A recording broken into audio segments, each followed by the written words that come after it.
வணக்கம். நான் உங்கள் சாய் சுதர்ஷன் பேசுகிறேன். எல்லாரும் எப்படி இருக்கீங்க? நல்லா இருக்கீங்களா?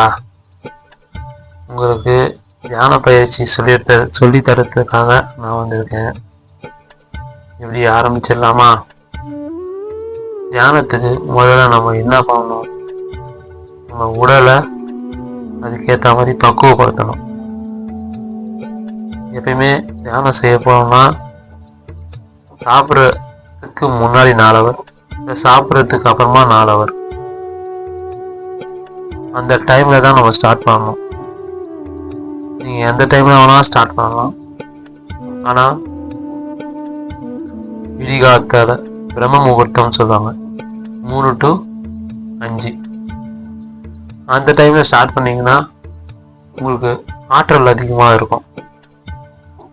என்ன ஆற்றல்னா, அட்மாஸ்பியர் எல்லாமே அமைதியாக இருக்கும், சுற்றி நாய்ஸ் பொல்யூஷன் இருக்காது, உங்களுடைய கவனம் செதறாது, ஈஸியாக குறுக்கு வழியில் நீங்கள் இறைவனை அடையலாம். ஏன்னா எந்த நிலவுமே இருக்காதுல்ல, அதனால அமைதியாக இருக்கும். அந்த டைமில் யாராவது படித்தா கூட உடனே ஸ்டோரேஜ் ஆகும் மைண்டில்.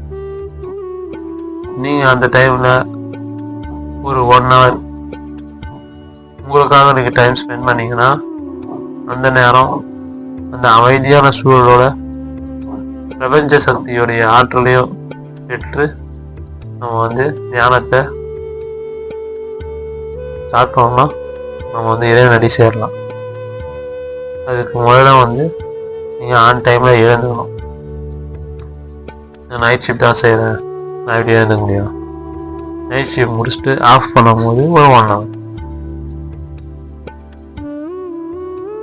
ஒரு 1 ஹவர் உங்களுக்கான டைமை பார்த்துக்கோங்க. மார்னிங் அந்த டைம் வந்தால் ரொம்ப பெஸ்ட். அது இல்லை அப்படின்னா நைட் 12 மணி மேலே இல்லை 1 மணி மேலே தான் பெஸ்ட். ஏன்னா எல்லாமே அமைதியாக இருக்கும்போது அந்த நேரத்தில் நீங்கள் ஆரம்பிங்க. அப்போ உங்களுக்கு ஈஸியாக கான்சன்ட்ரேஷன் ஃபோக்கஸோட உங்கள் தியானமோட சக்தியை வெளிப்படுத்தலாம். அதுக்கு நீங்கள் ஃபஸ்ட்டு கேட்டு உணர்ந்து முயற்சி செஞ்சு பயிற்சி செய்து அதை பிறருக்கு கற்றுத்தரணும். நீங்கள் ஃபஸ்ட்டு ஸ்டார்ட் பண்ணும்போது உங்களுக்கு தூக்கம் தான் வரும். தூங்க ஒன்றும் பிரச்சனை இல்லை. அதே உக்காந்தின்னு அதே பொசிஷனில் தூங்குங்க.